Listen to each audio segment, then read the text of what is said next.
Magandang araw sa inyo mga kaibigan. Itong ating almusalita sa araw na ito, January 12. Ang ebanghelyo natin ngayon ay Mark 2, 1-12.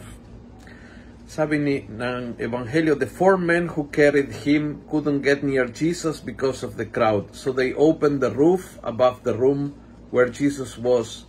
Through the hole, lowered the man on his mat.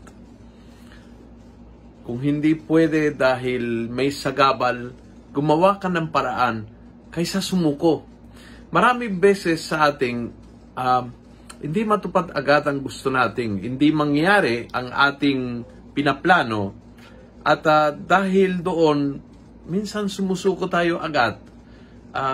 Sa ebanghelyo ngayon, itong lalaking paralitiko ay dala-dala ng 4 na kaibigan at na-encounter na napakaraming tao. So ang unang sagabal, napakaraming tao. Nung iniakyat sa bubong, may bubong. Siguro asahan nila na may opening in the roof, mayroong mga yung parang courtyard, pero nakita nilang may bubong. So, tinanggal yung bubong.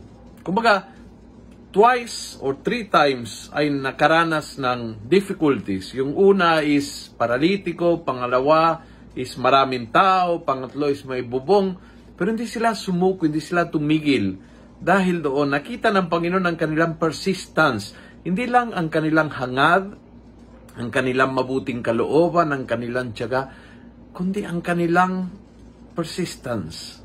At pinagpala ng Diyos ang tiyaga ng mga kaibigan sa pamamagitan ng pagbigay ng himala sa paralitiko. Sana maging lesson po sa atin. Marami ma-encounter ng mga sagabal sa lahat ng layunin ng iyong buhay. Hindi ito dahilang para umatras, turn around at umuwi, sumuko.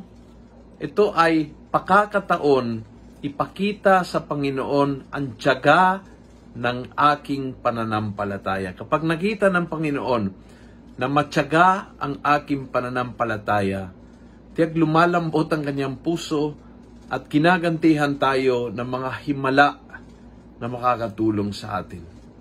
Kung nagustuhan mo ang video ito, pass it on. Punuin natin ang good news ang social media at gawin natin viral araw-araw ang salita ng Diyos. God bless.